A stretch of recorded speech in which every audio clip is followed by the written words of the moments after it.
One of the nicest things about living in a northern climate is the ever-changing seasons. For a few weeks, nature puts on a spectacular display as trees and shrubs move through the growing season with a brilliant display of fall color.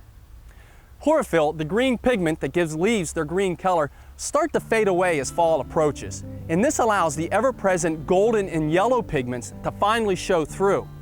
Now, the purple and red pigments are not present during the growing season. However, they are produced with the onset of the cool season and the shorter days. This is Lacebark Elm, a tree that can attain a height of 40 feet in the landscape. In addition, this is well suited for urban settings in that it tolerates poor soil conditions. When you think of the term elm, the first thing that comes to mind is Dutch elm disease, and this tree is very resistant to Dutch elm disease. There are several ornamental characteristics of note when you look at a Lacebark elm. One is the fall color. It holds its color well into the fall and is very vibrant. In addition, the flower characteristics are important. It is the latest flowering tree in our landscape as it flowers well into September and October.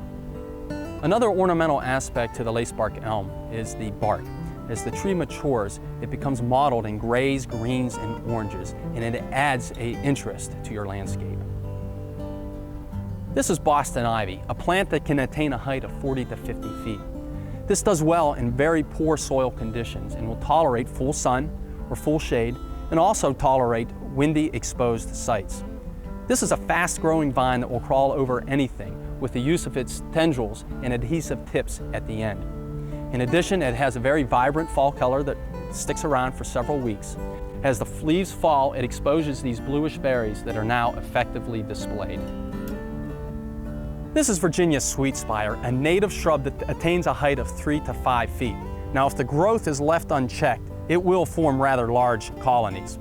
One of the nice ornamental characteristics of this plant is that it flowers in midsummer when there's a lack of flowering shrubs and trees in the landscape. As fall approaches, the green foliage turns a nice, vibrant red color.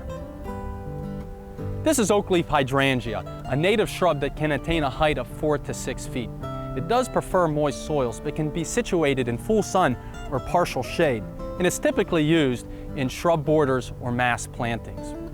It flowers during the summer months, June and July, and they're whitish in nature, and over time it turns to pink and finally brown. That usually exists for several weeks. As autumn approaches, the green leaves give way to a burgundy-rich color. And as these leaves drop after several weeks, it exposes an exfoliating bark on the stems. This is a Siren Tree, one of my most favorite native ornamentals. It can attain a height of 25 to 30 feet, and it does well in full sun or partial shade. It blooms in midsummer, and the lacy veil flowers just cover the tree. These flowers soon turn into seed capsules, and they remain well into the fall. Now, as autumn approaches, these shiny dark green leaves give way to a red, brilliant color. There is no reason that you can't enjoy beautiful fall color right outside your front door. Fall is a great time to look around and take stock of the colors and plants that you like, and then head to the nearest garden center.